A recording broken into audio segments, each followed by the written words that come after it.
Good evening, everyone. We're here again with another episode of Agri Business Now.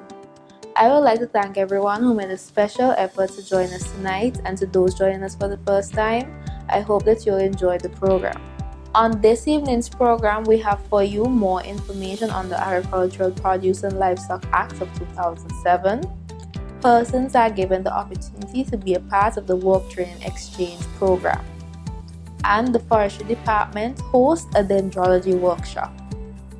Then on to the How to Do segment along with the news and announcements. Please stay tuned. Agri Business Now will be right back.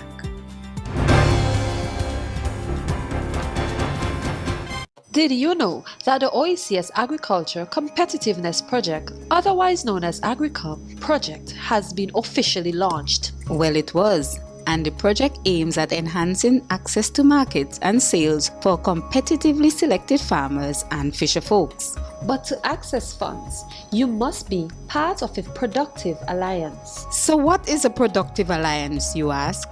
It's a business arrangement between farmers and or fisher folks on one hand, and on the other hand, aggregators. Aggregators can be cooperatives, lead farmers, or marketers and agro-processors. The project provides matching grants to a productive alliance.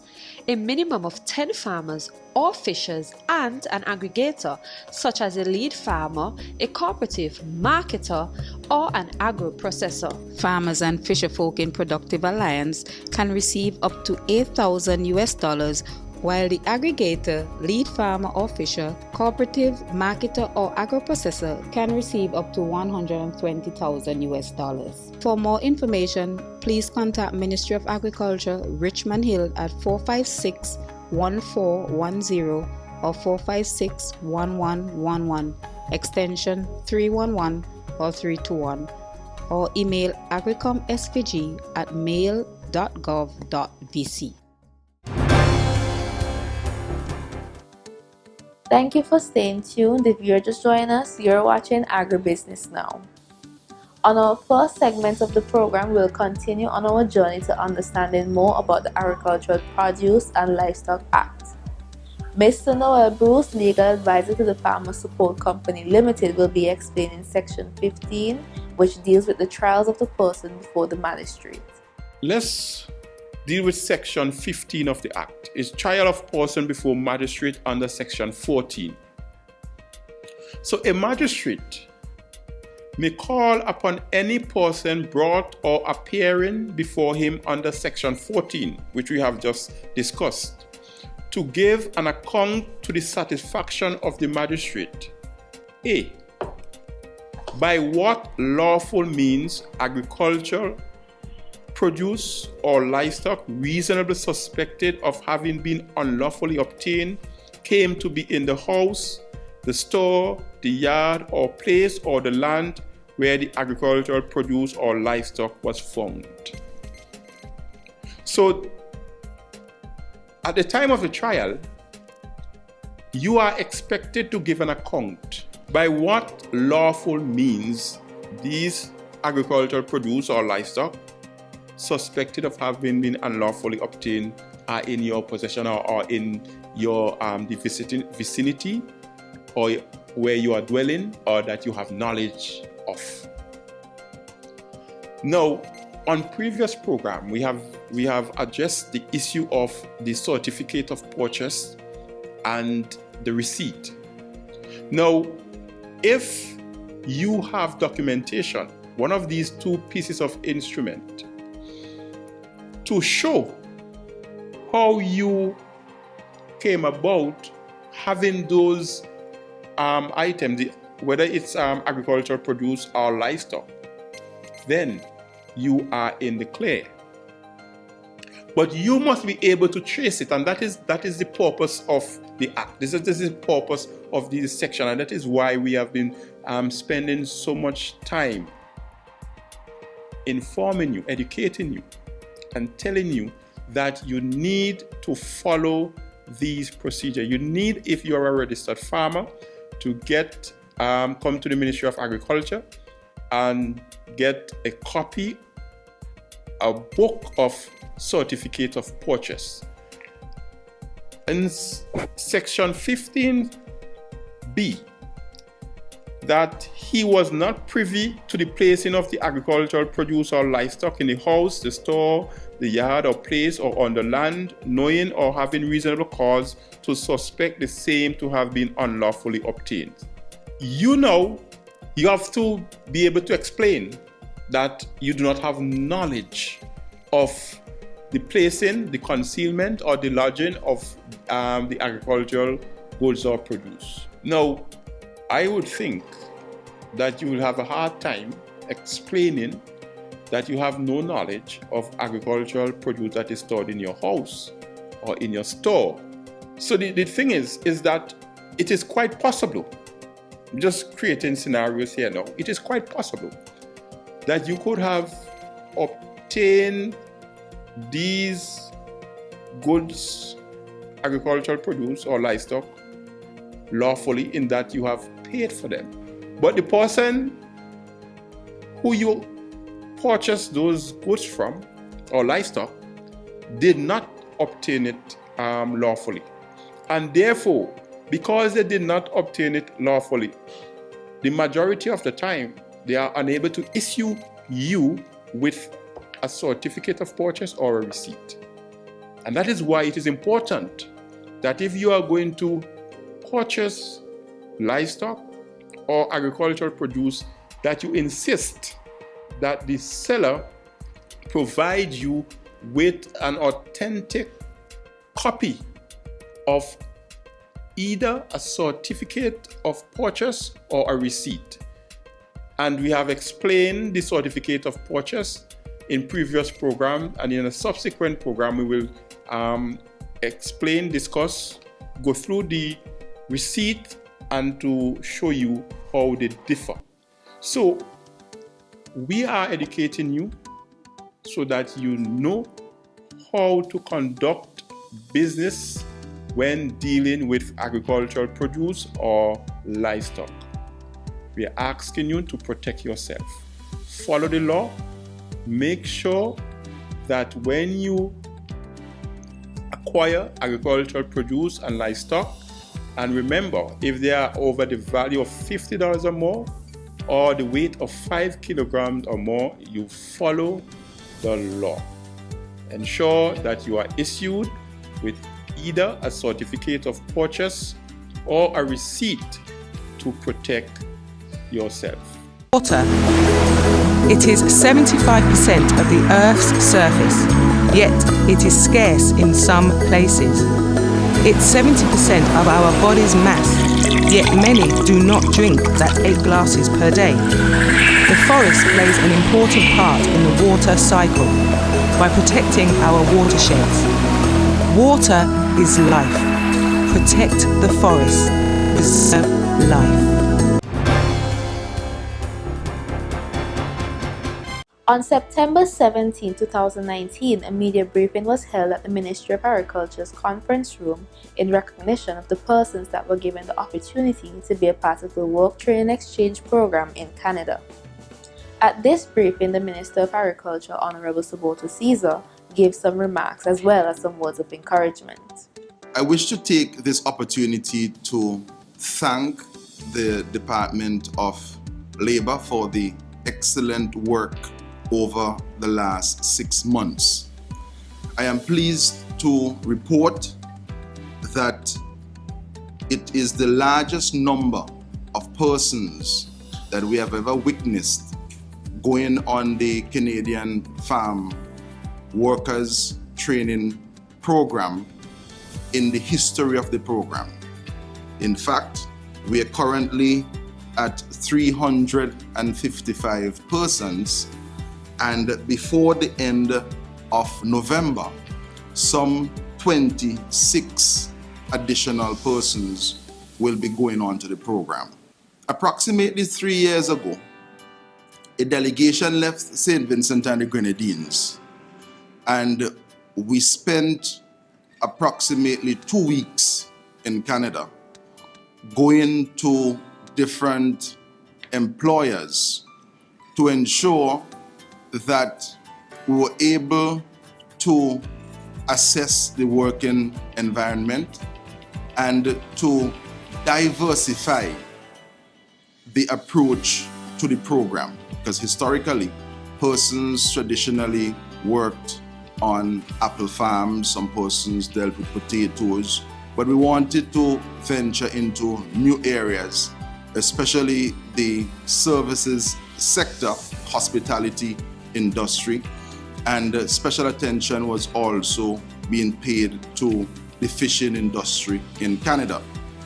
As a global space, persons would always move throughout the world, sharing their knowledge and their expertise. And it is very important as a small island state that we expose a significant percentage of persons in our population to the idea and ideals of working not only locally, but regionally and internationally. And for many decades, we have seen persons go to Curacao, persons go to Aruba. We have seen persons go to Trinidad and Tobago, Barbados, Guyana, to the United Kingdom, to United States of America, and Canada. And we have seen where persons coming back to St. Vincent and the Grenadines, they bring with them additional knowledge. And the agricultural sector in St. Vincent and the Grenadines continues to benefit from this. It is very interesting and important that I note that in the persons who are going off to Canada before the end of November, that 20 of them will be working on legal cannabis farms. We are aware that in St. Vincent and the Grenadines, we have a quest to establish a modern medicinal cannabis industry. And I'm very happy to know that we are having young persons from St. Vincent and the Grenadines having the opportunity to go to Canada to appreciate, to understand, and to garner the cutting-edge technology in the production of cannabis. This is going to pay great dividends to the country as a whole, and I am happy that persons have taken up the opportunity, and I am certain that when they return on vacation, that the Ministry of Agriculture and the Medicinal Cannabis Authority will be having them come to us to express a lot of the knowledge that they would have obtained while on the program. I just want to encourage all those persons who will be leaving the country between now and November, encourage you to do your best.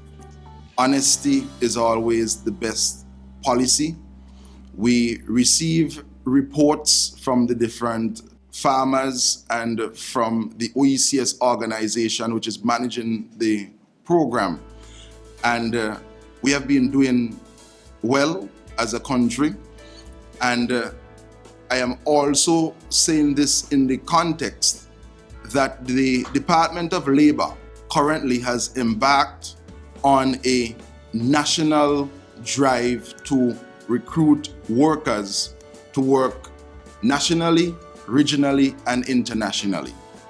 There is the situation arising in Guyana whereby several employers are in contact with the private sector here in St. Vincent and the Grenadines to recruit workers for the emerging oil and gas sector there.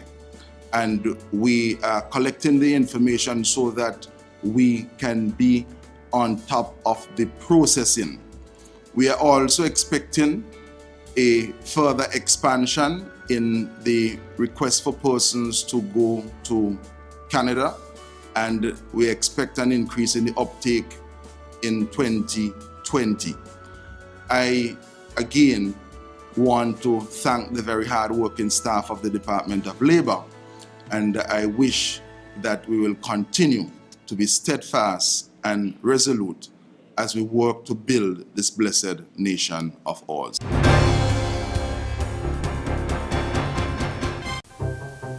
One of the most destructive pests to agriculture is threatening our island. The giant African snail has the potential to destroy most of our crops, our vegetables, fruits, and other vegetation. This snail is larger than those usually found in our surroundings. The shell is reddish-brown with light yellowish vertical streaks. The coloration becomes lighter towards the upper tip of the shell, which is nearly white. The body is dark brown in color, and there are 2 pairs of tentacles on the head. The snail moves around mainly at night, but can be seen in the day after rain or in cool afternoons. Early detection of its presence in your surroundings is vitally important to rid our land of this pest. Look for them and destroy them now.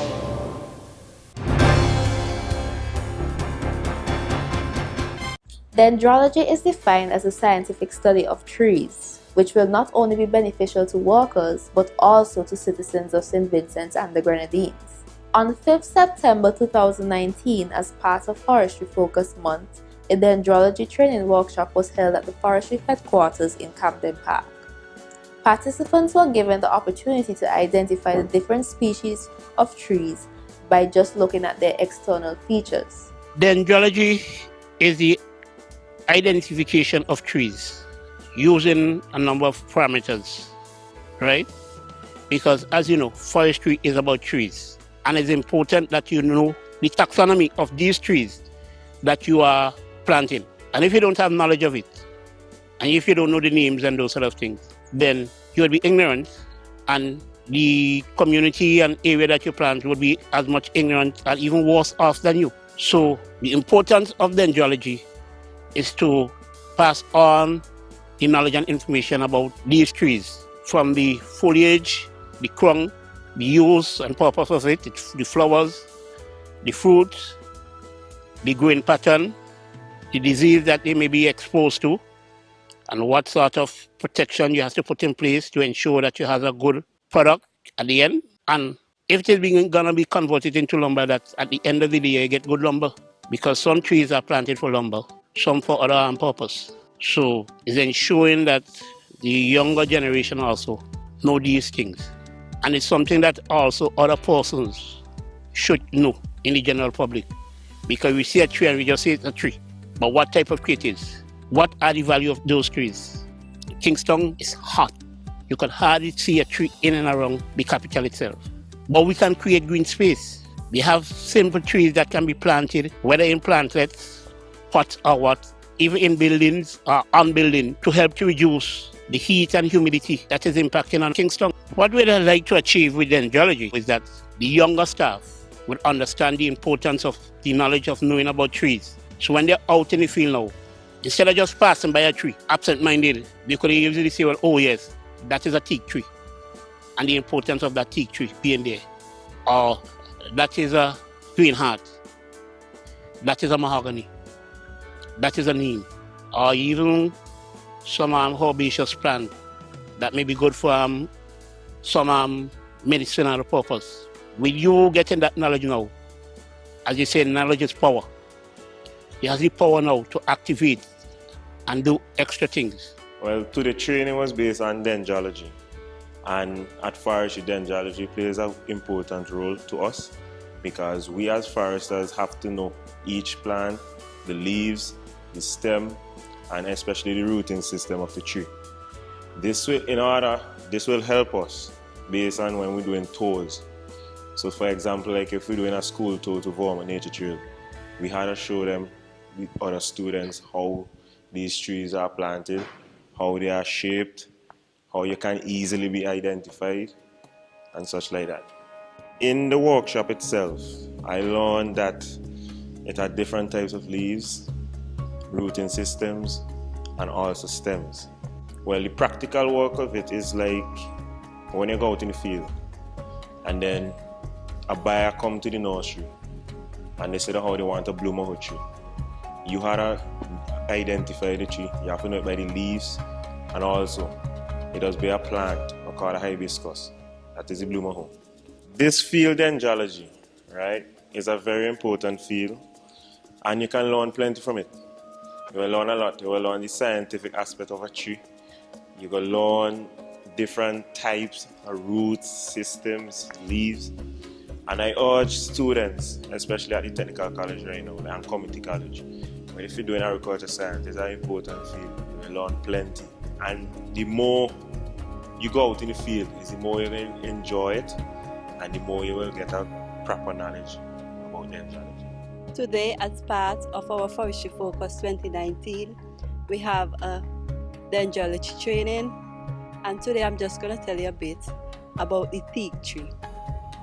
So in the background here, you will see the teak tree. It's broadleaf, but there are different ways you can identify the teak tree, not only by its leaf, but also by its branch. It's very branchy, and it bears seed. As you open, this is what the seed is actually look like. It is very hard to germinate.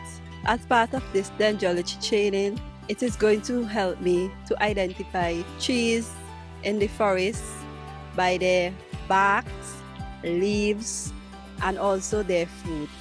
I will encourage persons to take better care of our forest, because the forest plays a vital role in providing us with clean air and water. Water. It is 75% of the Earth's surface, yet it is scarce in some places. It's 70% of our body's mass, yet many do not drink that 8 glasses per day. The forest plays an important part in the water cycle by protecting our watersheds. Water is life. Protect the forest. Preserve life. Please stay tuned. Our How to Do segment is up next. You do not want to miss this.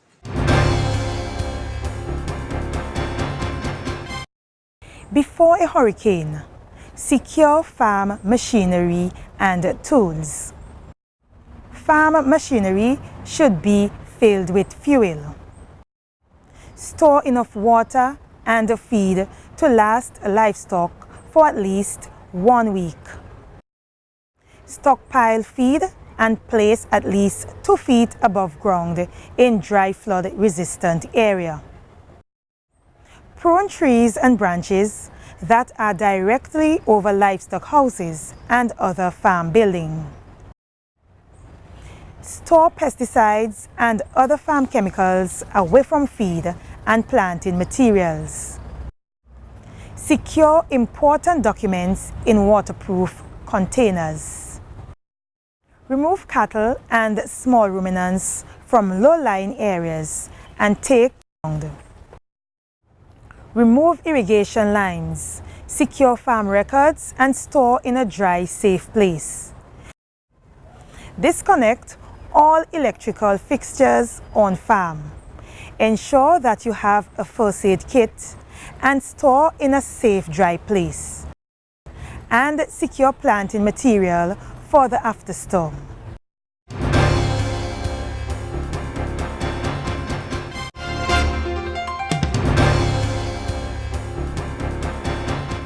On today's How to Do segment, you will learn how to make moringa tea bags. It's quite easy to do.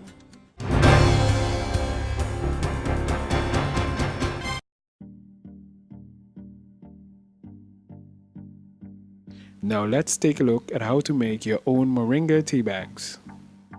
Now let's get started. First, you will need dry moringa leaves, filters, a pair of scissors, tags for the tea bags, and a measuring utensil. Place 1 tablespoon of leaves in a filter.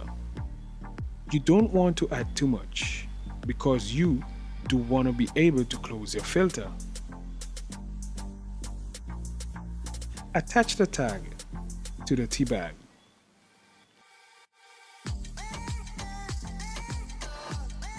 Carefully place the tea bag on a sterile towel to be ironed for the sealing process. Slowly iron the top part of the filter. Also, make sure to iron the tag to kill all bacteria.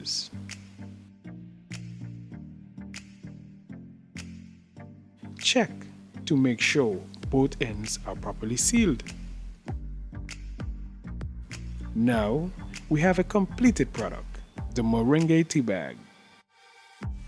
Serve with hot water and enjoy with your friends.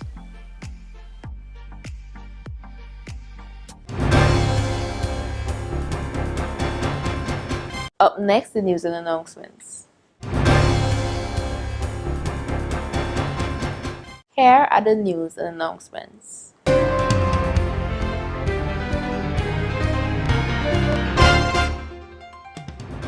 The Ministry of Agriculture, through the Department of Labour, is inviting persons to apply for the following available position on the Guyana Work Programme: electrical engineer, project management, electrician, plumbers, welders, and food and beverage. Please note, only persons with certification including CVQ and TVET certification will be eligible for the positions. Please call 4562-349 for an appointment. Persons without appointments will not be accommodated. Please bring along 2 passport-size pictures, national ID, passport or driver's license, NIS card, names, address, telephone number, email address, and occupation of 2 references, and a prepared resume is welcomed. The Animal Health and Production Division will be hosting a ruminant nutrition workshop on Tuesday, 24th September 2019 at the Feed Processing Center at Dumbarton Agricultural Station, beginning at 9:30 a.m. The objective of the workshop is to enlighten livestock farmers of the importance of nutrition to the health and production of their animals. Veterinary Officer Dr. Nicole Tim will facilitate the session.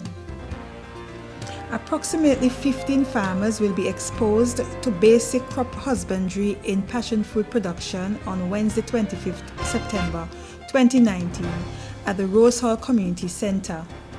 According to Extension Officer for District 1 South and North, Mr. Chijoki Hooper, passion fruit production has the potential to become a major economic earner in District 1. He further mentioned that the objective of the workshop is to provide technical information in producing and managing the crop efficiently. The workshop begins at 9:30 a.m. And persons are asked to note that the deadline for the call for business idea profile proposals for the OECS Agriculture Competitiveness Agricom project has been extended to Friday, 1st November 2019.